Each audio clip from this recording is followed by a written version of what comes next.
everyone. Welcome to Backstory Sessions. I'm your host, Matt. We hope you enjoy this episode.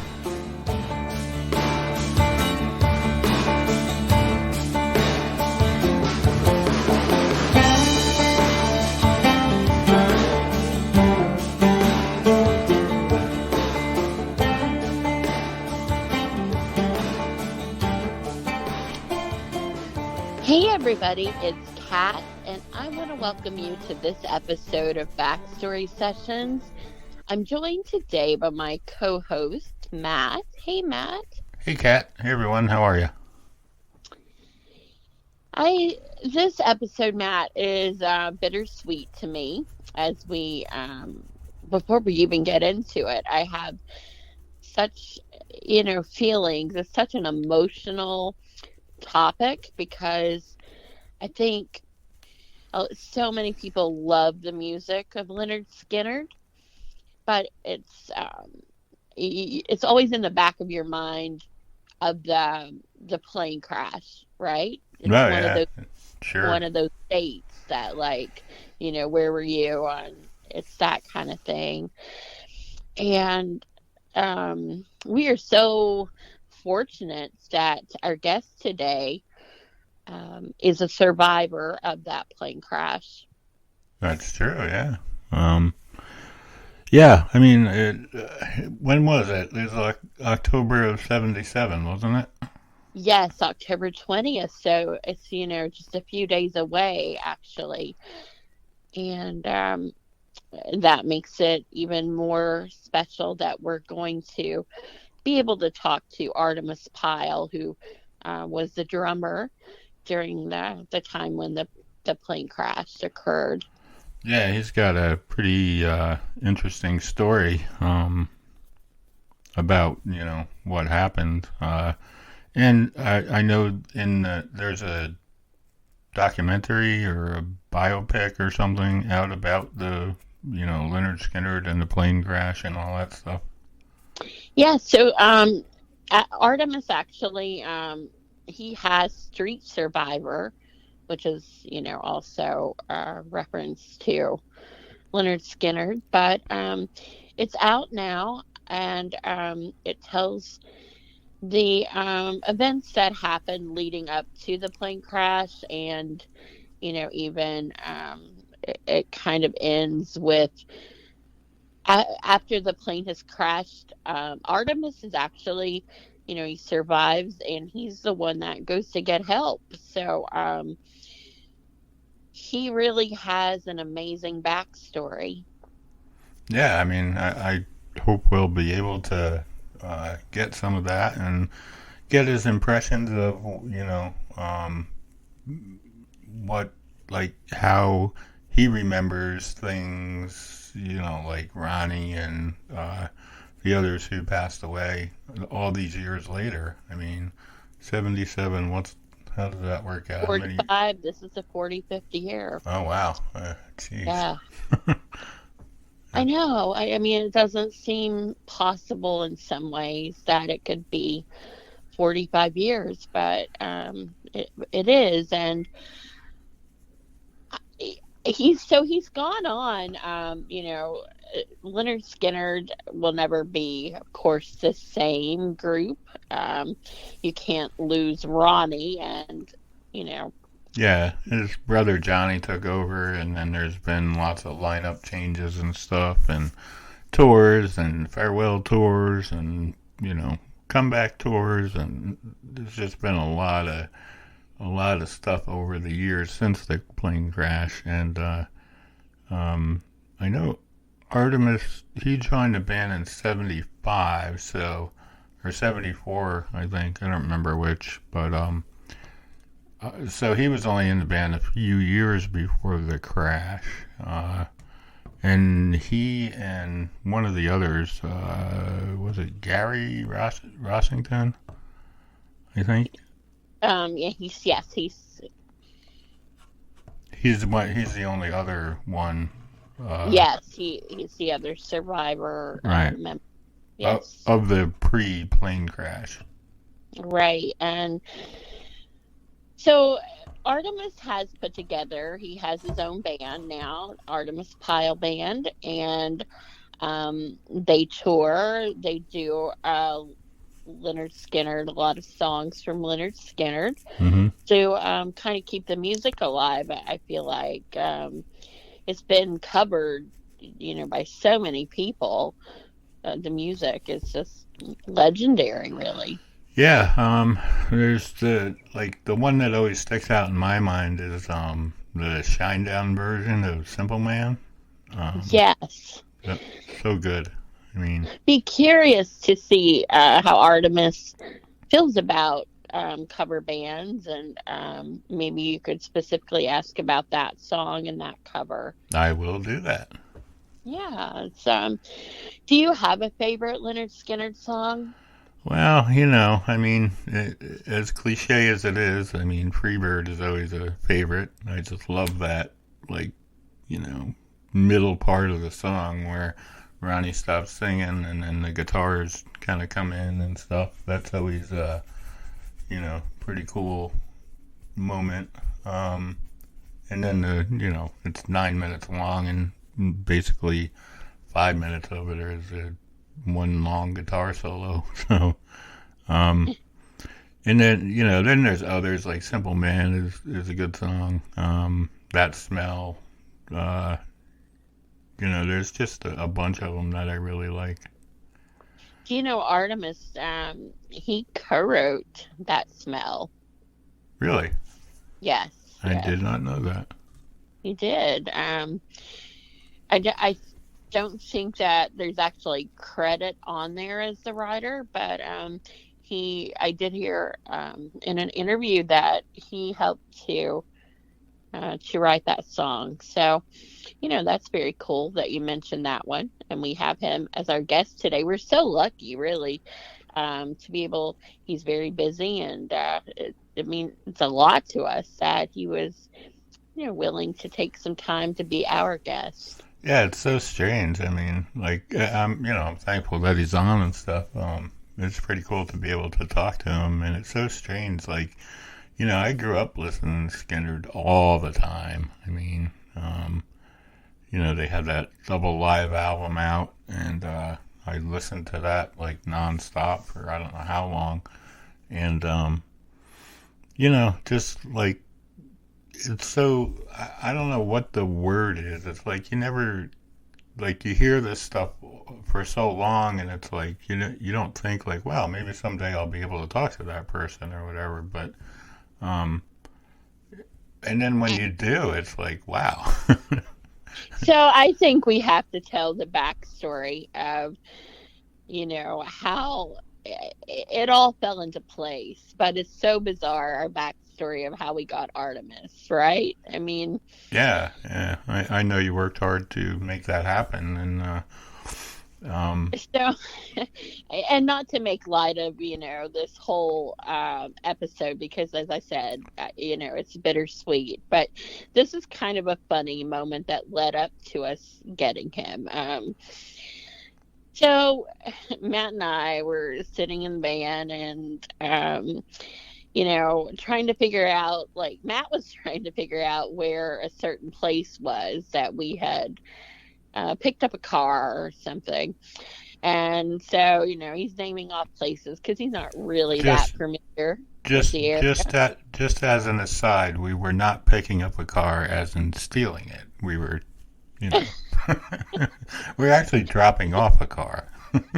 Yes, and then picking it back Right, up. later on, yes. Yeah. So, he was trying to figure out, like, in reference to what I was talking about, like, where the place was. And I was like, oh, Artemis. And then I'm like, but, some people might say Artemis, but, here it's Artemis. And then I would be like, like Artemis Pyle. Wouldn't that be funny? And, so then um, Matt was telling me that Artemis got shot uh, well, after the plane crashed, and he was like all bloody and, beat up. And torn up as you would be if you just survived a plane crash.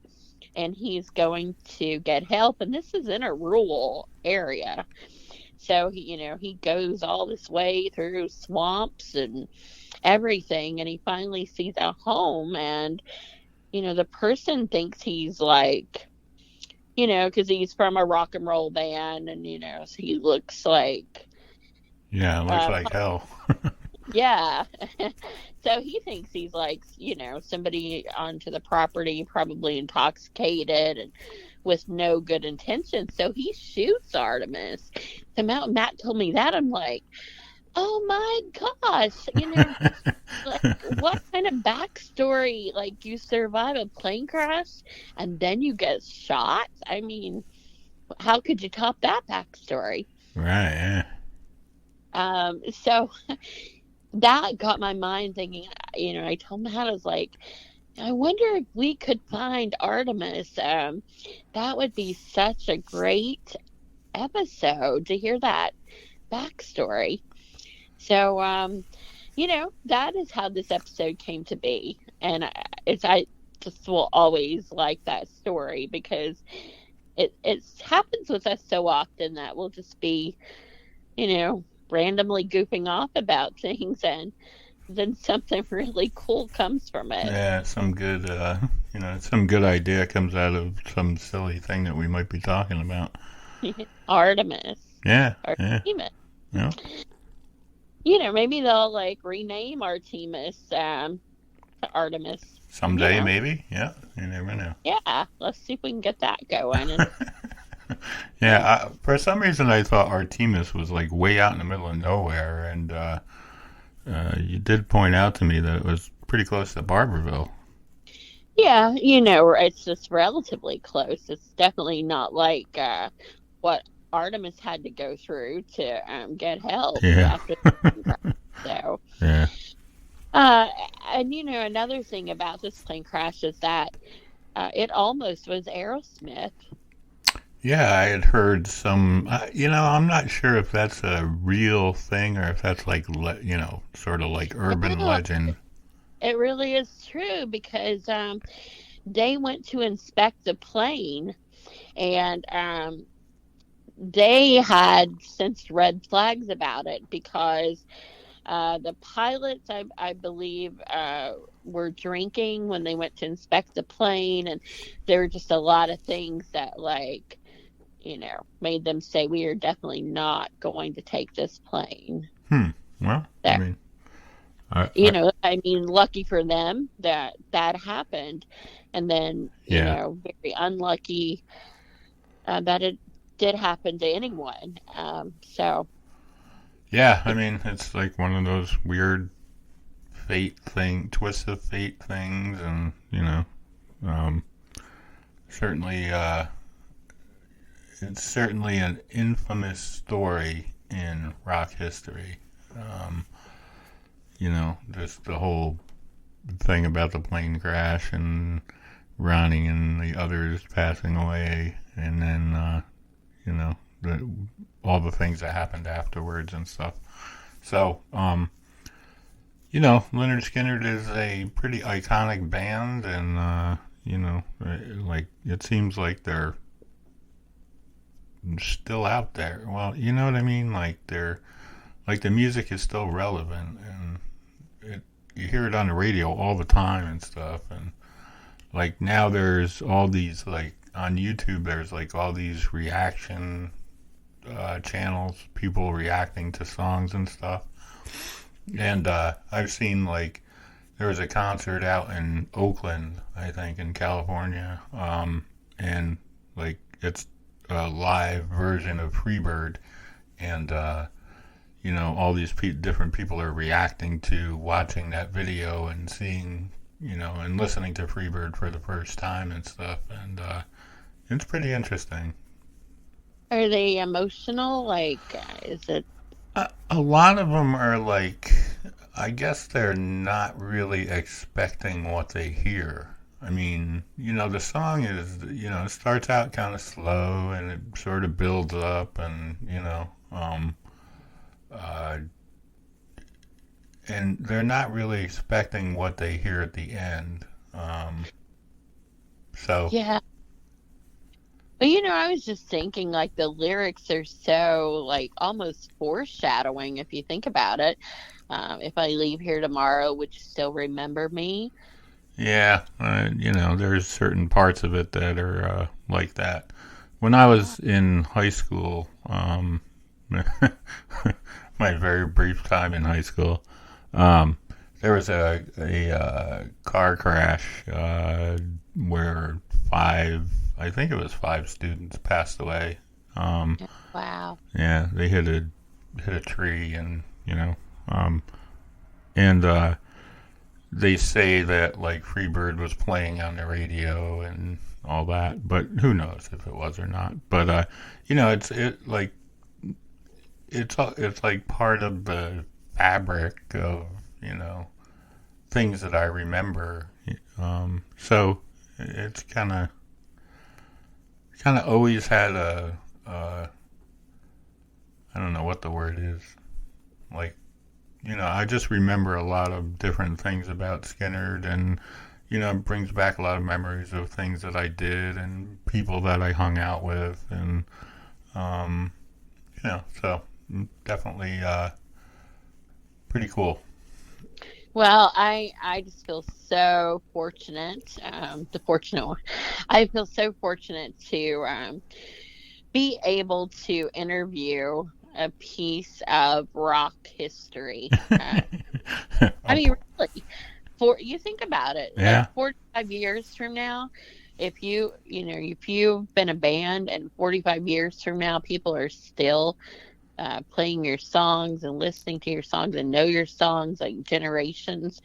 I mean, that is a piece of rock history. oh yeah, for sure. I mean, they certainly have longevity. Yeah,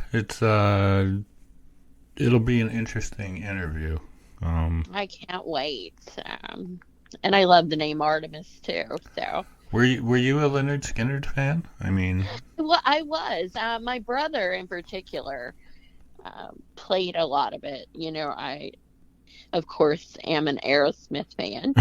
Um, but that doesn't mean like I know like all kinds of Leonard Skinner songs too. yeah. Um, is so it just it's always been. And then when I was teaching, like students year after year, there would be the Leonard Skinner um, fan students. So the music to me is just like carried on pretty much just throughout my whole life. And never did I ever imagine that we'd be interviewing a member of Leonard Skinner. Yeah, yeah, it's kind of, like I was saying before. It's just like so surreal. I mean, but it's cool to get a chance to talk to him for a few minutes and get his impressions on things. It's certainly an honor. And he made like a very big effort for this interview because his schedule is so busy. And he made a little special amount of time to talk with us. We have 17 minutes,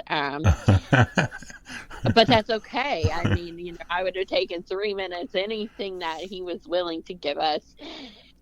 I so am appreciative of that. So, Oh yeah, yeah, for sure. And yeah. just I'm just like I don't know what to say. I mean, I'm kind of like a little in awe of being able to talk to someone of his.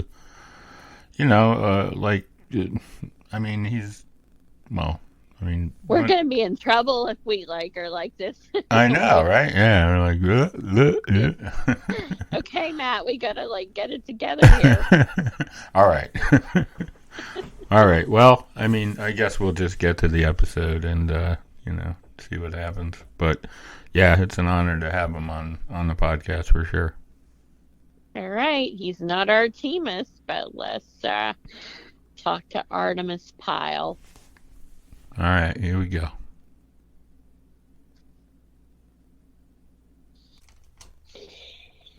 Artemis, I want to welcome you to Backstory Sessions, and I can truly say it is an honor to have you as our guest today.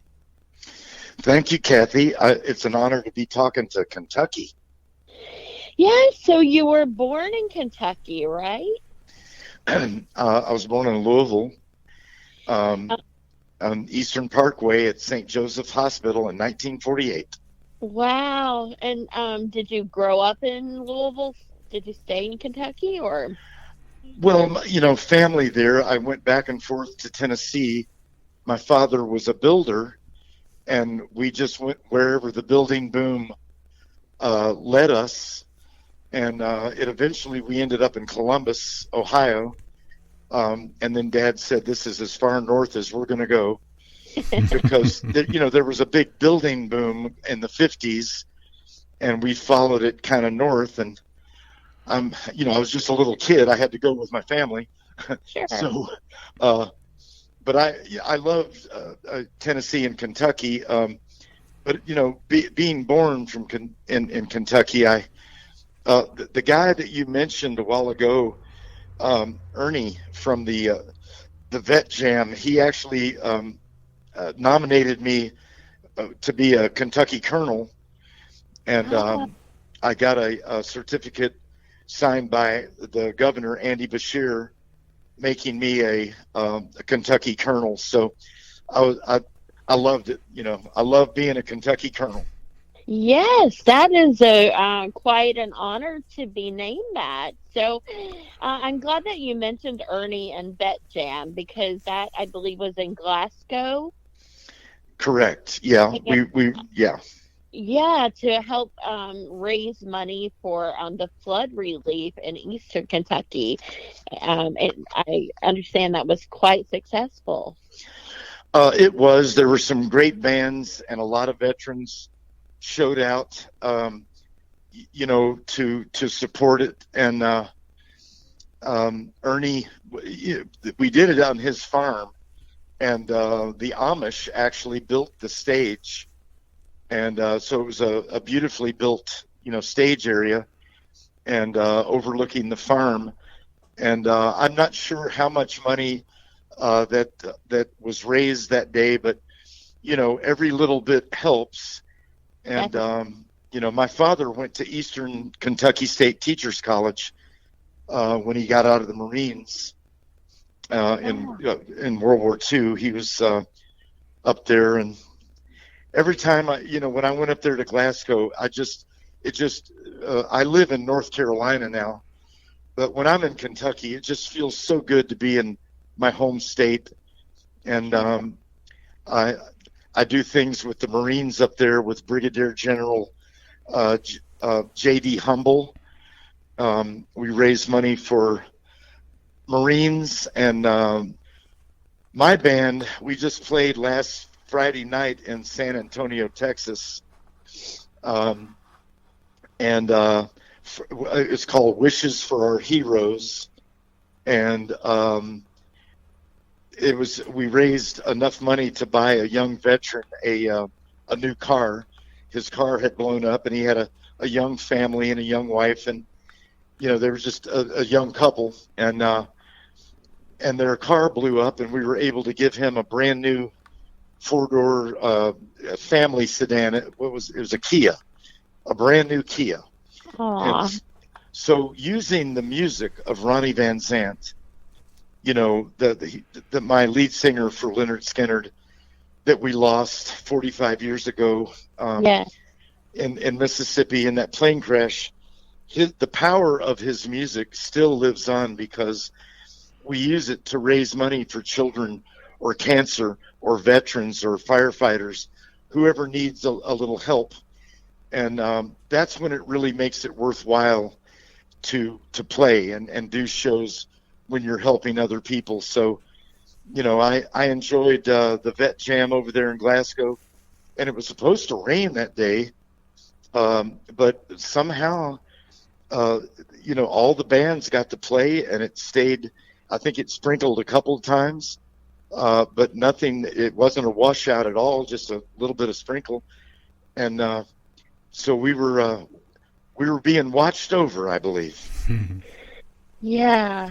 Oh, it sounds like it. And kind of ironic since you're raising money for the floods that it's great that the rain held off so that you could continue with that. You mentioned the plane crash, and I know this is 45 years, and actually will be coming up very soon that it's the actual month and day. Um, do you think Ronnie is living on through these performances that you're doing and the music? And do I think Ronnie is?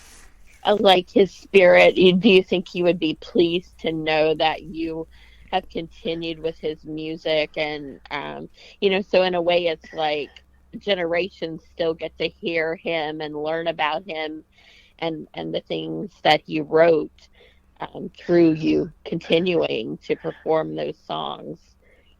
Absolutely, I absolutely do. Um,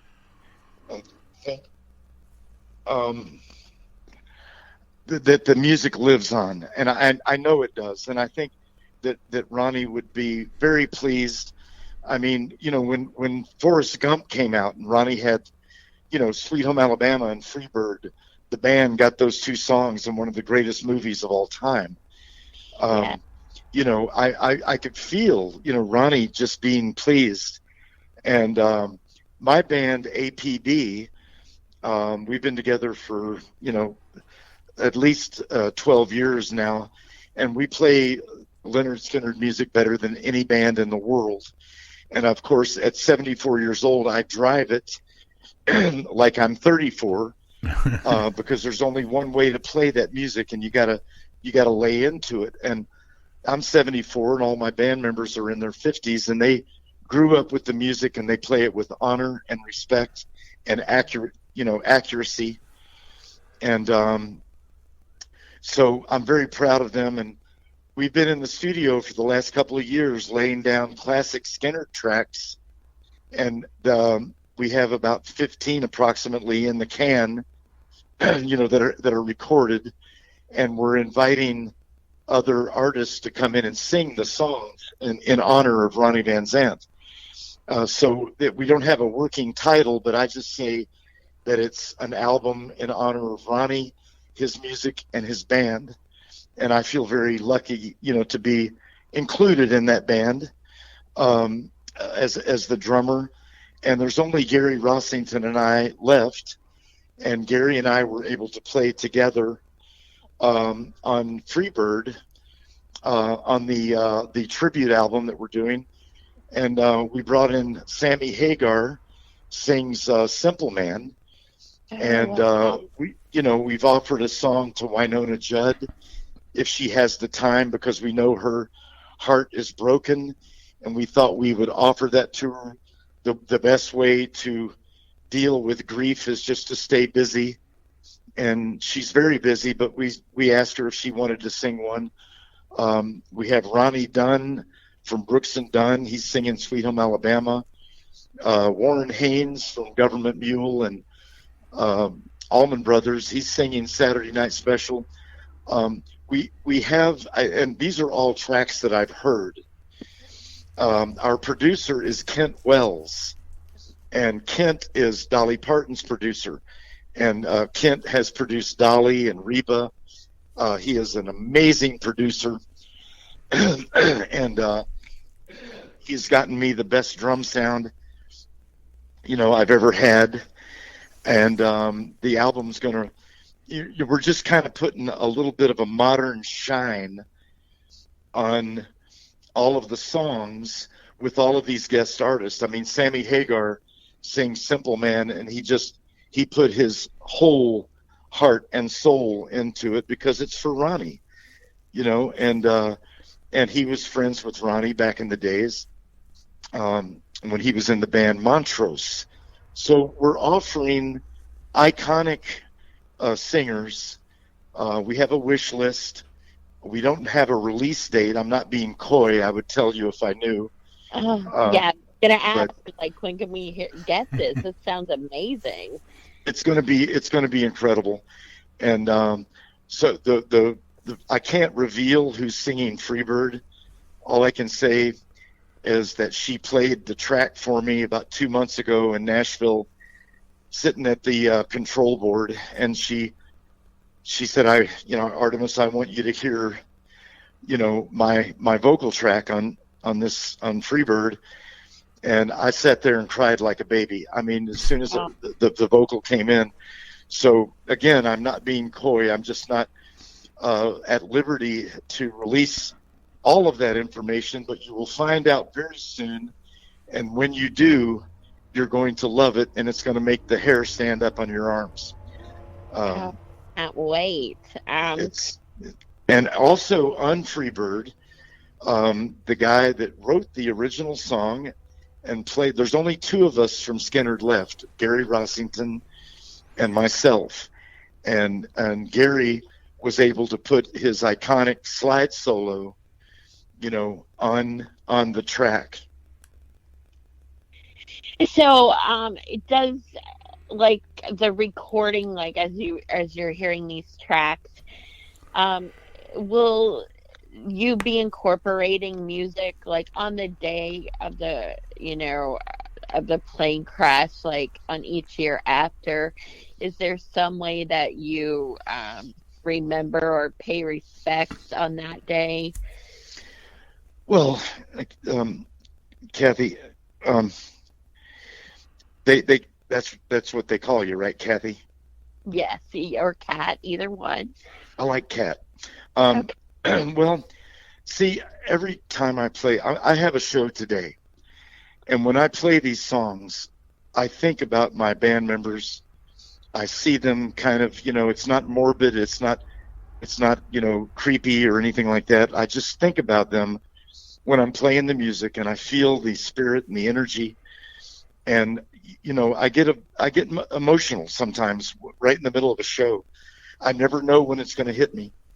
Sure. But I think about the plane crash every single day, and it's with me, and it's something. Everybody goes through tragedies that stick with you, and you think about it. But for over 40 years, I was sad, and I decided on the 40th year that I was no longer going to, think about.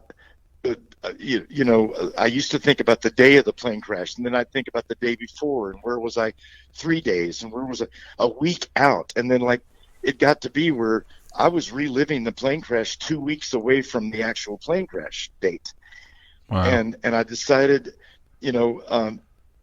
that I was going to stop being sad and celebrate the life of the music, because Ronnie would be so proud that this music is still used to raise money for all the right reasons, and it makes people happy, and people come together, and get married and bury their friends to Freebird, and have, the high school, theme is like, be a simple man, and that still happens. And I talk to people every day, that tell me about what the songs mean to them. And so the music certainly lives on, and I just feel like,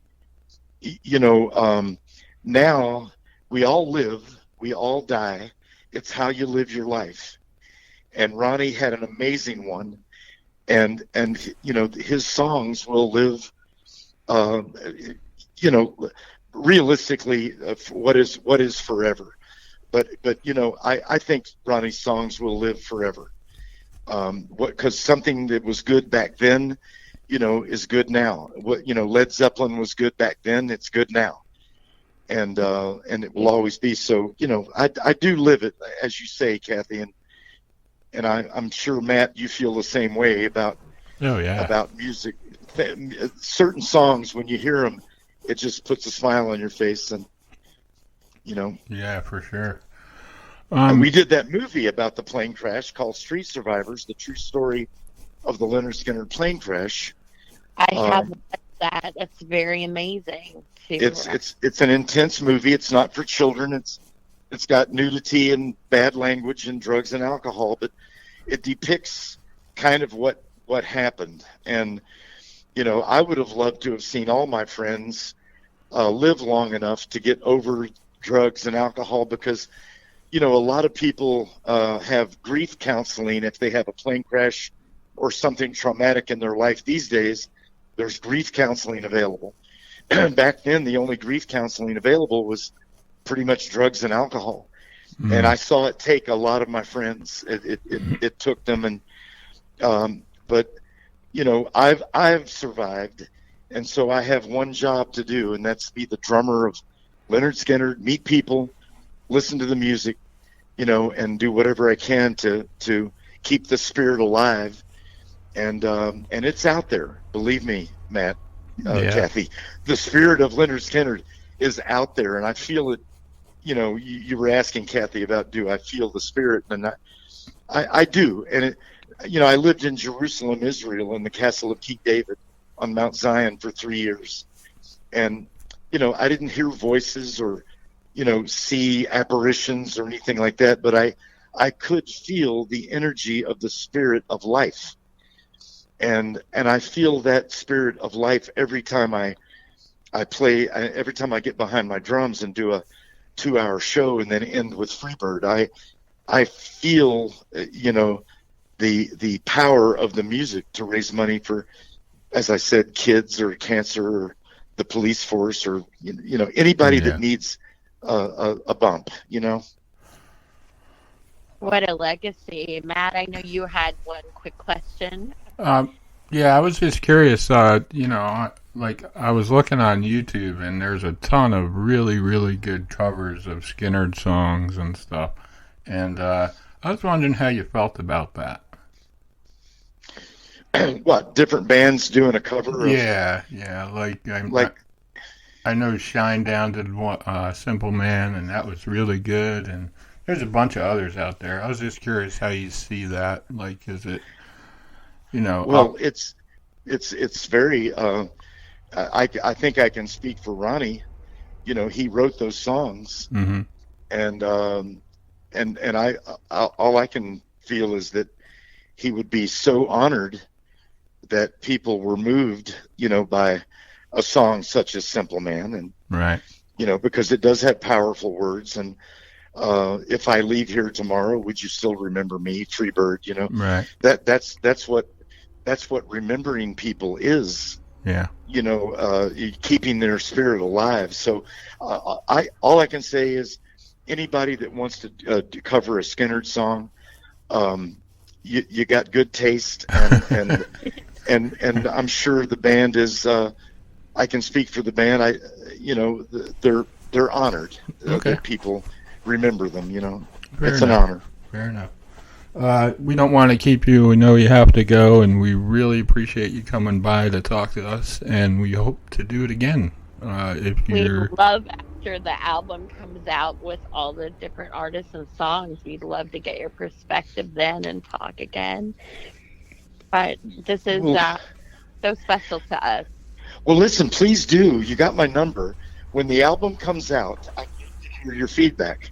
I'd love to hear what you guys think about, because I've kind of, given some clues and everything, and I'm not, I don't have permission to reveal everything, but I've given you some information, and when the album does come out, I think you'll see that it sounds modern and it sounds what's the word? Relevant. I think it's still relevant.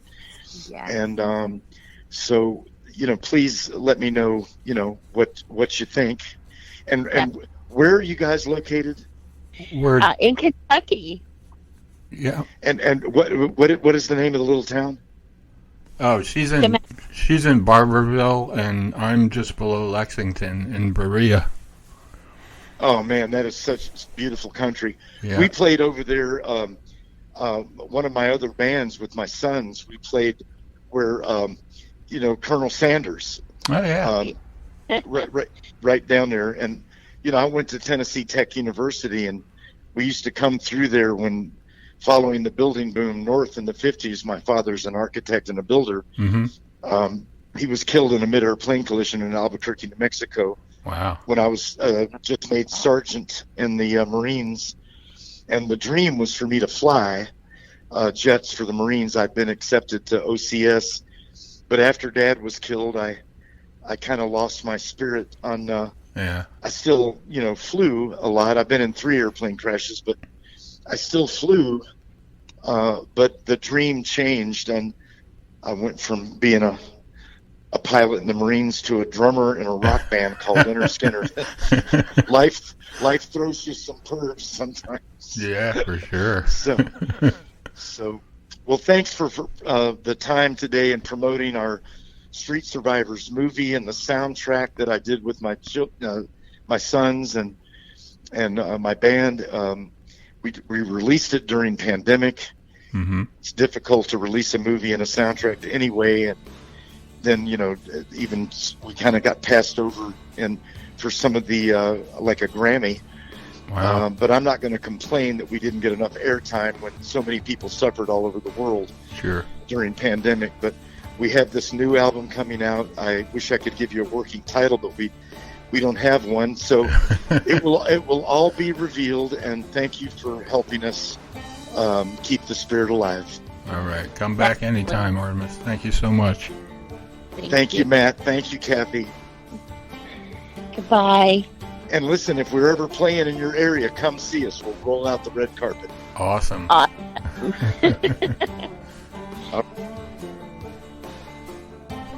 As always, if you have any questions, concerns, or comments, you can send those to Kat at iWritePlays@outlook.com, or you can write to me at backstorysessions@gmail.com or matt@level11ventures.com.